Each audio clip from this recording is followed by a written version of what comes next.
we are so excited to start the student presentations, and we're gonna start with Oussama A. How do you, Daoud? Yeah, H Daoud. It's A. Daoud. Yes. I have a doubt on your name precisely. From Borough of Manhattan Community College. He is sharing his presentation in Zoom, so the Zoom speakers can, persons connected can see us. El Zoom está ahí. Ahí. Okay, you know the techie parts. Okay, just kidding. Ajá, esa. Ahí. Can you see? Okay, can you see the presentation? Yeah. Remember, you have 10 minutes. Thank you.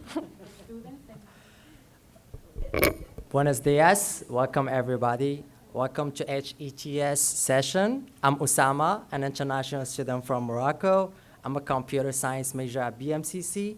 And today I want to talk about how Google Doc has transformed my academic journey. In my first semester, although I got 3.9 GPA, it was really hard to keep all my assignments on track and organized. I was taking 4 classes, and each one has so many assignments, discussion boards, and links to other websites. I felt anxious and overwhelmed, wasting so much time going back to the same website like Brightspace and other CUNY portals.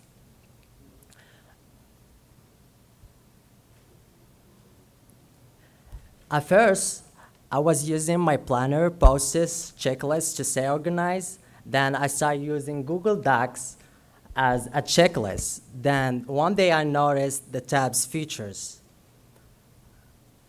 We're gonna have a look to the Google Doc that I have created. I called it Weekly Plan. On the main doc, I have my deadlines and assignments. Under each deadline, I have the specific assignments. On the second table, I split it on to-do lists and any question that I have to ask my professor on the next class. As you see here, there is class for communication, English to 1, AFN. Also, I make sure I put on the head document any upcoming events or extra credits. As you see here today, presentation. And also, under each head, I put a sub-tab like the presentation for today. I make sure I write the name, like I name the sub-tab. I make sure I put all the information that I need. Also, that as you can see here, we have for other classes. Let's have a look for English to 1 as an example. There's here sub-tabs for all the assignments that I have done. So whenever I finish an assignment, I just move it under the sub-tab done. Let's see an example for one prompt here. As you can see here, there's the essays that I have submitted, the midterms, research topic. I want to open the first one, the prompt 18. So this was the last submission that I have done. So under each sub-tab, I make sure I put the deadline as well, and I highlight it. Also, I make sure I put all the links that I'm gonna need, so that saves time for me without wasting it going back to other CUNY portals or like Brightspace to take the link and then upload all the chapters. But easily clicking on the link, it's gonna take me back to the chapter and put the question that I need to answer. For the final assignments, I had to put all the questions that I need to answer, and then that I just have to go ahead and start answering those questions. If you notice, I use the emojis on my weekly plan, and that's, as you see here, for the assignments 1, it was one of the example. I'm just gonna delete this, and then we can do it together. So whenever, oh, sorry, I made a copy. Okay, so whenever I have, for example, an assignment, I would go, let's say under English, I would go ahead, add the sub-tab, and maybe like for testing, we call it assignment maybe 1, and then I can pick an emoji. I like the moon emoji. Here it makes me think that I didn't start the assignments yet, but once I'm half done the emoji, the assignments, I can change it to half moon, and then when it's done, I can go ahead and check it out by putting this emoji of done, and then take it back to the sub-tab done. Also, not only classes, but also I put my scholarships or any job, internship or job that I want to apply to. I make sure I organize all the requirement. If I have to write a specific essay or if I need to provide specific documents, I make sure I do a checklist for me.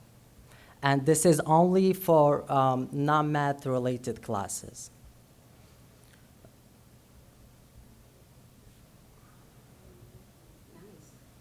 So to summarize, so every Sunday evening, I will sit down and look over all the assignments. I put them into both the main head document and create subtabs for the assignments. I copy and paste questions from. I was able to remember deadlines on a weekly basis. This eased my anxiety because I felt more in control of my week. Once I finish an assignment, I check mark, and this made me feel such a huge sense of accomplishment. Also, I want to add one more thing on top of that.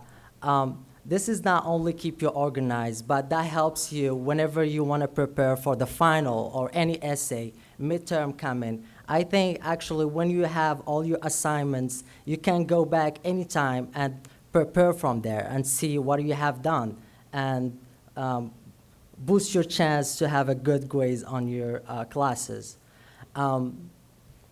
Yeah. So the impact, I never missed a deadline, organized a weekly plan, or ensured that all assignments were submitted on time. I quickly review, as I mentioned, quickly review progress and prepare for the exams. I felt more in control of my academic work. Midterms and final were easy to prepare for, and also everything was organized and saved a significant time. Lesson learned. Organization is key to academic success. So each one of us want to make a system that is organized and can help him on his academic journey. But also each one of us has his own creativity and his own thoughts. So I'm not asking to do the same thing, but you can have your own way to create a system that will work for you. Also, I'm a visual person, so I think a visual system aid to learn. Once you see what you have done, when you see all the things that you need in front of you, that makes it easier to work and start.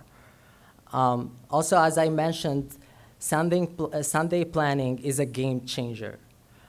Personalized system is essential, and lack of organization fuels the stress. So being more organized can ease your academic journey. Thank you for listening, and let me know if there is any questions.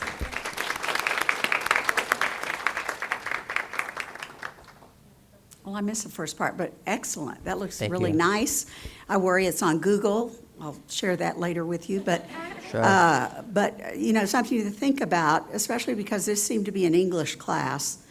To just a suggestion for you, you know, add your reference, your citation list, and as a part of that, so that you have and there you're practicing your APA style, et cetera, and then you do have the basis for what you've written, which later in, whether you're STEM or non-STEM, will come in handy. Thank you It's so much. wonderful. Thank you so much. And that's exactly why we have the Google Doc where, you, as she said, you can put your citation, put any question, anything your professor provide for your own all CUNY portals or Brightspace, you can copy them and you have them on one file.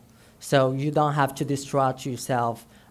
Sometimes when you forget your login, it takes a lot of time just like to log in on the portals and then to, yes, please. Are you using AI in any particular way? Like Chat GPT or other? I would I'm just say, curious. I would say, not every time, but most of the time. So whenever I use AI, I make sure I know what I want first. And then I don't copy paste whatever AI gave me. So maybe I can, And are you citing that you used AI or ChatGPT? you're not allowed to do that. Again, actually, you need to do that. If you used it to brainstorm or something, you need to cite. There is a way you can cite, so just to.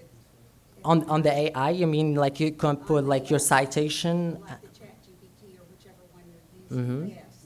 Because it's doing the web search, it's searching the web and then all No, the no, results. when you, let's say you're using ChatGPT to get the idea, you can cite that you used it in a particular way.